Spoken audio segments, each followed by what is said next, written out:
Hey friends, well, it was just on my heart to do some lives this month, and I've been thinking so much about them that I decided I'm overthinking them, and I just need to come do them. So, got my Austin P mom shirt on today, even though I had to go help Colt move out of the dorm a little bit yesterday. We didn't move everything out, but like many communities, our local university, it's a Division I school, it's decided to go to online classes, and they're canceled. This is spring break for him.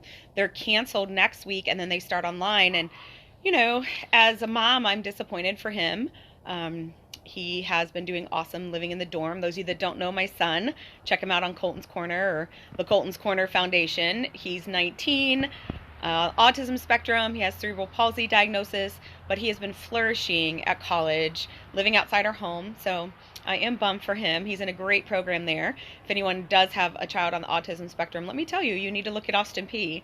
I was so impressed after I've been researching all these universities all over the world to find out this was right under our nose as a very new program. It was the third year that they had this program. So I'm hopeful and prayerful that this coronavirus stuff will just pass by quickly and we'll all be able to go back to whatever our normal was, right?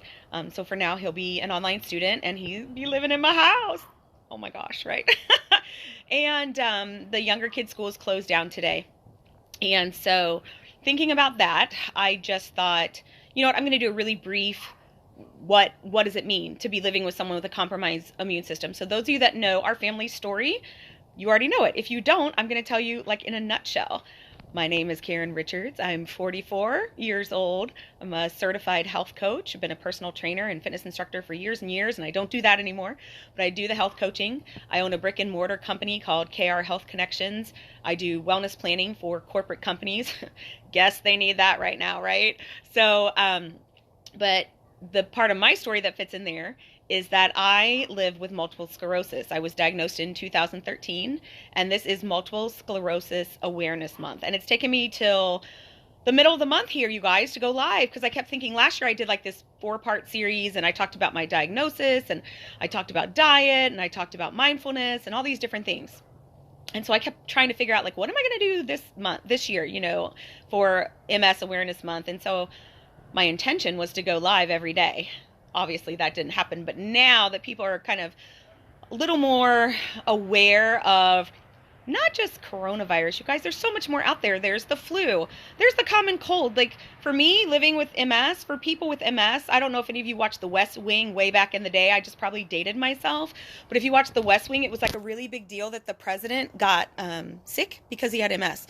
So, fevers in people with autoimmune are a big deal. And this new virus poses a very high fever. So that is a big deal if you have an immune deficiency disorder.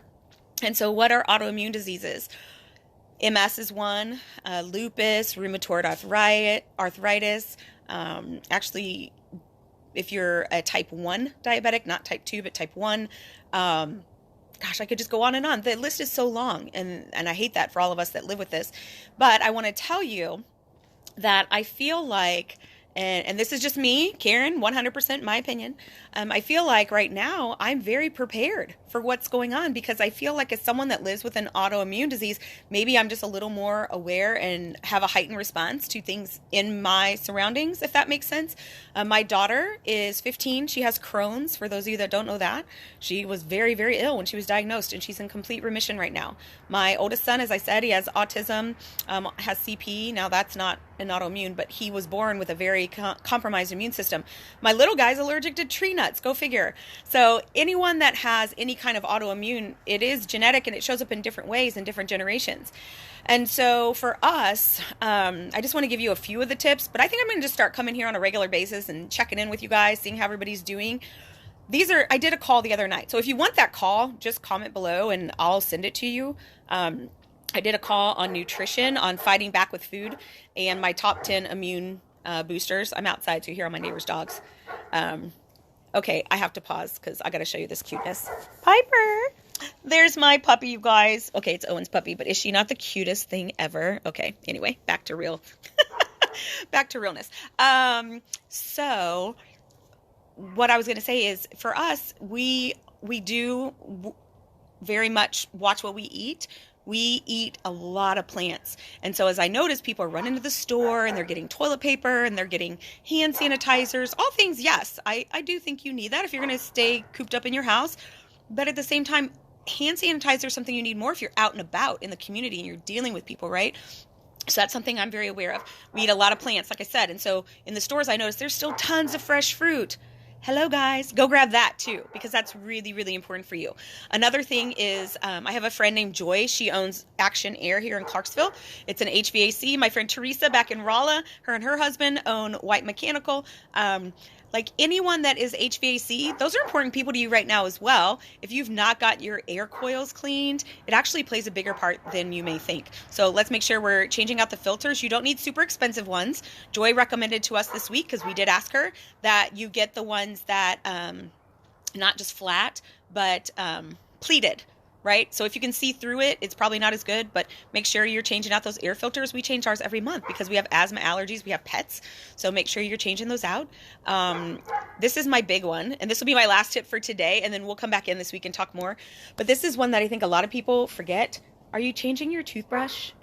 Bleh. Like, think about that, right? The mouth is a way to look into our body and see what's going on. If you have poor oral health, you probably have a lot of other things happening in your body. So while this is going on, I would recommend throw those toothbrushes in the dishwasher or boil some water and throw them in there for 2 or 3 minutes and then get them out. And then if anyone in your house has been sick, it's really important to change out your toothbrush, not just when the dentist hands you a new one every 6 months. So those are a few tips. Like I said, for me, living with a compromised immune system, this is something maybe I'm just more aware of or attuned to, or heightened awareness for me. But I want you to be in that awareness space as well, because when viruses come around, if we're prepared, we don't need to get hysterical. I do think this is serious, so do not say, don't start passing around the Karen memes. I've watched you guys do. Could you pick another name? Okay, I'm just going to say, pick another name but Karen. I love you all. Pick another name. But as you're passing around those memes, just remember that there are people that can't protect their bodies as well because of immune deficiency. So let's just be aware and take good care of one another, all right? Have a great day.